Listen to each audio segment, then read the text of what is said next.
今日呢個早餐咧係燕麥瓶，咁我呢個燕麥瓶咧本身已經裏邊有2殼嘅士多啤梨 shake， 咁咧但係我自己咧就會再加料喎，非常好味。咁咧首先加多1殼士多啤梨，因為個 shake 多啲咧真係冇問題嘅，營養豐富同埋個熱量超低，落多殼和味啲。同埋呢個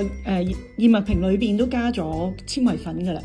再加多一個膠原蛋白味嘅飲料，呢一個咧簡直係神來之筆，你會感覺好似咧吊味，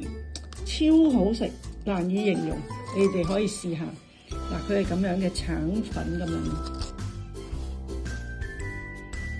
不一殼。膠原蛋白當然啦，對皮膚啊好多嘅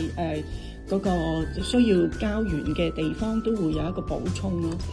好啦，咁佢係橙味嘅本身，所以橙卡夾士多啤梨咧係超正。咁我一陣間咧攪勻佢咧，熬勻攪勻就食得噶啦，係好好味嘅，你哋試下。